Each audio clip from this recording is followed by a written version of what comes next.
closer on that line, but we hit the clip fine. There, we're good there. Let's switch. Fine on that clip. Nice and deep the whole way around. Sweet. Yo, what's up YouTube? My name's Crispy. I got no idea what the hell I'm doing. I do drifting stuff, sim stuff. I'm going to be teaching you guys today on how to tune VDC cars. We're going to start off by doing one car per video. So this video, we're going to be focusing on the E92 Eurofighter. Now I've uploaded videos like this in the past where they've been raw, unedited, and I kind of like that style. It's easier on me, and you guys kind of get to see the whole thing from start to finish. And essentially the idea is behind this is that I want to create a real transparent way in showing you guys the tips and tricks that I use and I put into my VDC cars to be able to get those real close tandems. You see a lot of that on my Twitch. If you don't know, I stream on Twitch, so Crispy. Go follow me there if you haven't. I also have a TikTok that we post content on. Everyone's been loving that too. So without further ado, let's get started in the E92 Eurofighter, episode 1. Let's do it. Let's do it. Okay, so as you can see, my cameras are going to be blocking some of the screen space, but I will be explaining everything that I adjust and what I actually press. So as you can see, running through the tune quickly, this is completely untuned, stock Eurofighter out of the box. I don't know what to expect. I will never drive this car. So let's give it a crack and see how we go. Let's give it a crack and see how we go. All right, I like to drive roof cam as well. It's a lot easier, especially for me. Some people don't like that. Each to their own. Okay, let's give it a crack, shall we?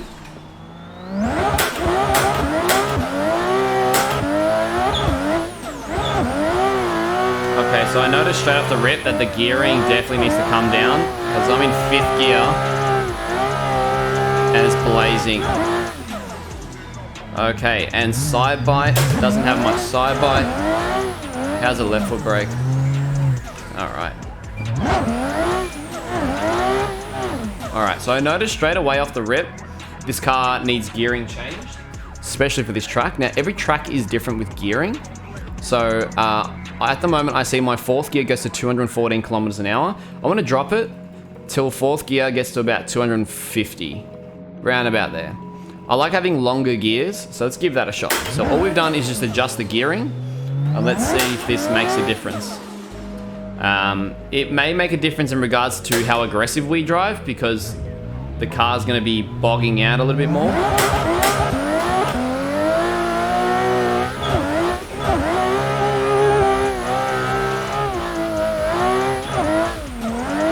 Better. This car's quite good out of the box, man.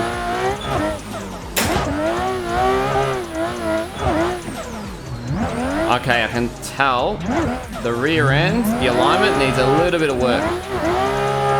It's not snapping how I usually want it to snap. So let's go back to pits and let's have a look. Let's have a run through some of these settings. Fuel's fine, tires are fine. I want to leave them on 28 and 22 PSI. Turbo 100% fine. Okay, rear alignment here. Let's adjust. So as you can see when you're adjusting the tune on your car, you want to be looking at the car status on the right hand side, not these alignment settings on here. You want to be checking, you want to be looking at these ones on the right hand side. These are actually this is at real time what's actually happening to your vehicle. So I can see that my cameras are 0.32 and 0.15. It's because the pit box that we're on is actually slightly off center, which is fine. We're gonna leave that for now, but the toe is plus 11. I'm gonna crank that up till it gets to, I'm gonna turn that up till it gets to about plus 20. Let's double it. So we went from 35 to 65. Let's just crank that up, 65, cool. So we've just adjusted that, that's fine. And let's leave it at that and see what happens there. The reason why I'm adjusting the rear toe on the toe on the rear is because I feel like that the car, it needs to snap a little bit more. I know that the coast has got something to do, I know the coasting has something to do with the diff. The diff is fully locked, so the next step that I'm gonna take is removing the amount of coast in the diff. Let's see how this feels and see if we get a good result.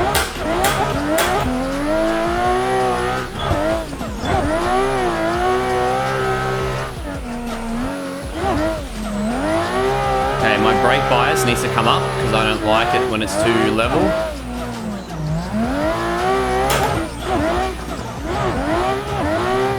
Okay, cool.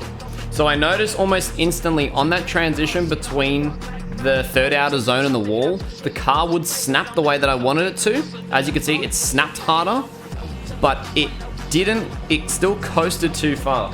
So there's two settings I'm gonna change here. I'm gonna go to brakes, and I'm gonna adjust my brake bias from 64 up to 72, and my brake power is fine. I can also notice that the ARB doesn't have any front sway bars, but it has a rear sway bar. So before we touch that, I'm definitely gonna go to diff coast, and I'm gonna drop the diff coast down to 60% and the diff power to 80%. And we'll work up or down from there. We're also gonna adjust 5 Newton meters of preload into the diff and see how that goes. Okay, so I noticed that straight away the car would snap, but it wouldn't grip. So let's see if this makes a difference. So when you adjust your diff coast, if you increase the diff power, it means that the wheels will lock under load, right? But if you, with the coast, if you leave it on 100%, when you come off throttle, the rear wheels will continue to be locked, right? So if you reduce that number, it'll allow them to spin independently slightly, which will want the car to straighten up a bit more. So when it comes to applying throttle and then lifting, you can actually control the angle of the car with your throttle, if it's tuned correctly. So let's give it a shot.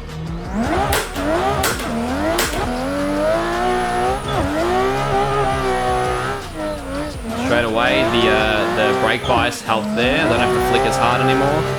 Let's just be a little careful here.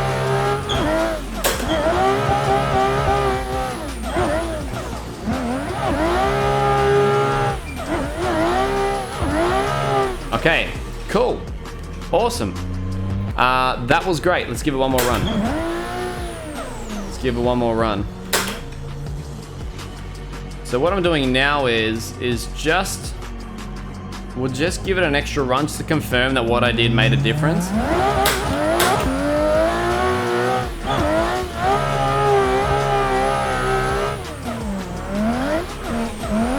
Kind of gone over the line there, lost a bit of speed. Let's try and gain it back up again.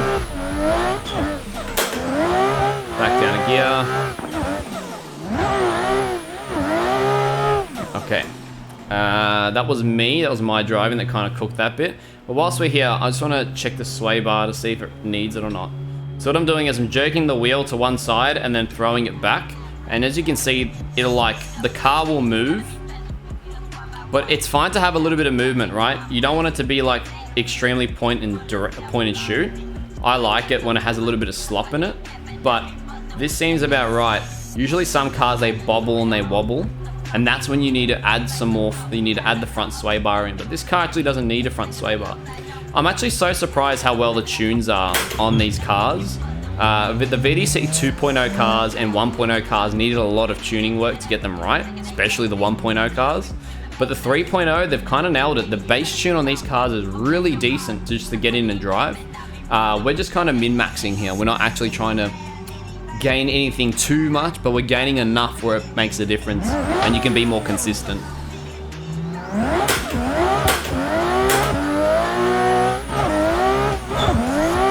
Okay, so my entry was potato then, but that's fine. Let's let off the left foot brake there. Back on a little bit, back off, a little smidge.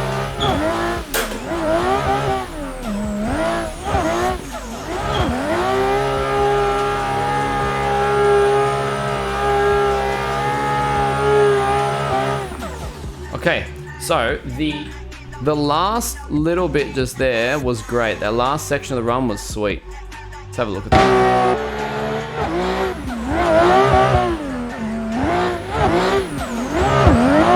So we flicked the car in, and then I was able to go full ball to the wall.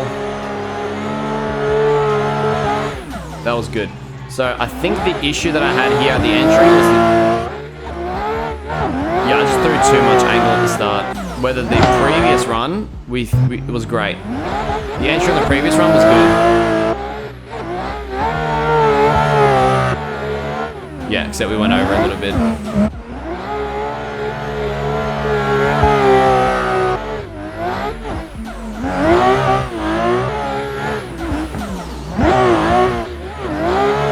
So So we're just trying to aim to get a decent bass tune here. It's not to get the perfect tune because every track is different, right?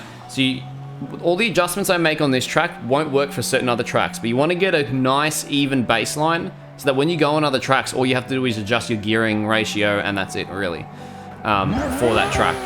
So that's the goal and that's the result here.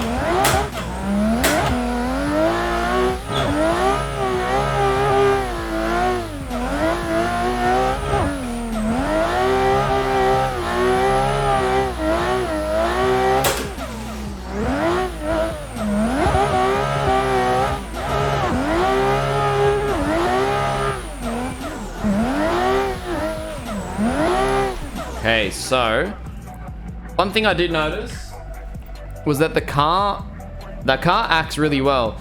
I might need to increase the diff power up to 90 from 80, and I might bump from 5 preload to 10 preload in the diff. So we're now running 90% diff power, 60% coast, 10% preload. Brakes are fine. Sway bar's actually surprisingly okay. The height of the vehicle is 83 mil all round, which is great. Don't really need to adjust the bump and rebound.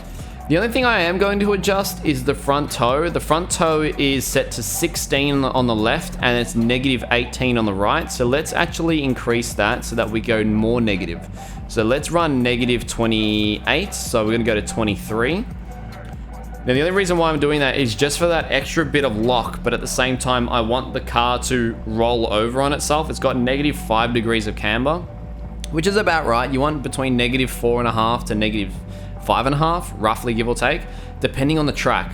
So each track is different. Tracks that have higher banks, big banks, cambered banks, you want more camber.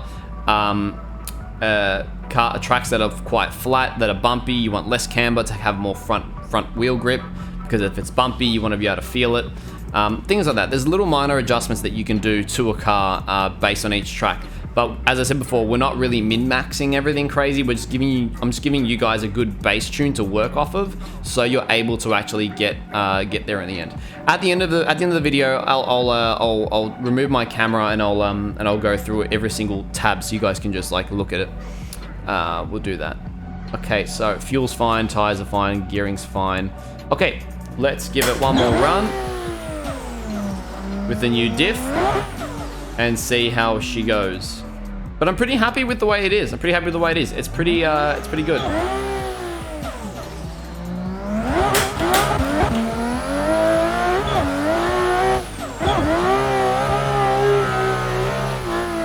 Handbrake pull in. Okay, it's good. Pull away from that clip, back to third. In the wall.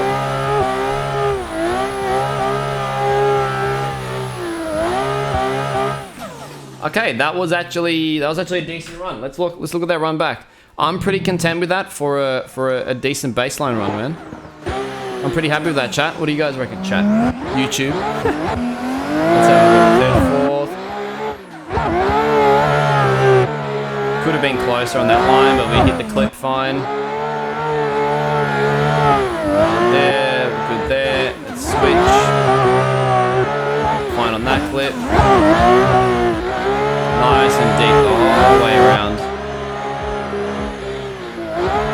Sweet, I'm happy with that. Now my concern on this track was the switch here, between the wall and the other one. Let's just check that out on the chase camera.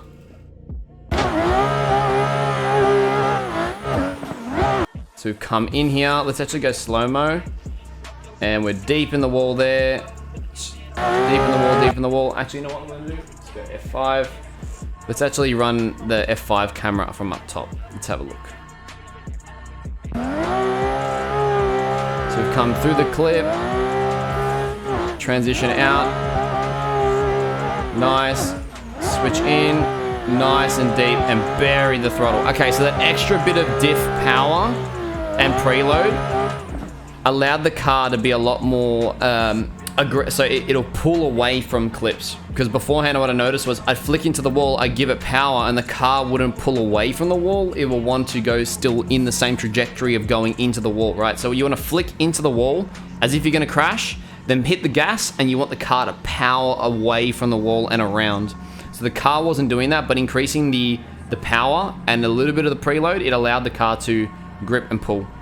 I'm pretty happy with that, to be honest, chat. I'm pretty happy with chat. I keep saying chat. Pretty happy with that, to be honest, guys. This car is it's a good bit of fun. It's a good bit of fun. Oh, there's a horn. There's the lights. Yeah, I enjoy driving it. It's good. There's a couple of cars in the VDC pack that are better than this car, but overall, I think this is a really good base tune to run through. So I'm just gonna quickly minimize my cams and show you the tune so you guys can just save it, and then we should be good to go. And then that is a wrap for the tuning and the base tune of the Eurofighter from what I can tell. Baikoniki is a great track because it's smooth. Some tracks that are bumpier, you're gonna wanna increase your suspension. So when you're in your suspensions, in like dampener, you wanna increase everything by like, say an increment of 2. So you go up by 2 clicks on everything. And if you increase everything by 2 clicks, if it's a really bumpy track and the car's unsettled, 2 clicks on everything should kind of settle you down to the point where you can drive the car quite reasonably well. Okay, let's quickly remove these cameras and shit. Let me just remove this cam and let's have a little look so you guys can check it out. So we're running, gearing. There's tires. There's fuel. Fuel's based on each track as well. If you increase fuel, you will increase weight on the rear. It'll adjust your alignment, so keep that in mind. Electronics. Turbo, alignment, there's some alignment settings for the Eurofighter. Dampeners, which is your suspensions that I was talking about, increasing the each thing. Drivetrain, so your diff. Generic, which is brakes and brake power. That's how you adjust it to yourself. I like it higher because I have to apply less left foot brake to pivot the car. And suspensions, I didn't have to put a sway bar in. It was fine because this track isn't as bumpy. But yeah, that's about it. Guys, if you enjoyed it, thanks very much. Leave a comment down below if it helped you. If it didn't help you, well, I'm sorry, but hopefully the next one can help you. We're going to be doing 1 video per car, so this is the Eurofighter. So up next will be the, I don't know, whatever car is up next that I click on, but we're going to do 1 for each car. At the moment, we've done the R33 and we've done the E46. So they're already finished, but this is going to be like its own separate series. So go back and watch those. They are Twitch highlights when I go through those. But yeah, as I said before, leave a comment, hit subscribe. I don't know how YouTube works, but thanks. Appreciate it. Take care. Look after yourself. Peace.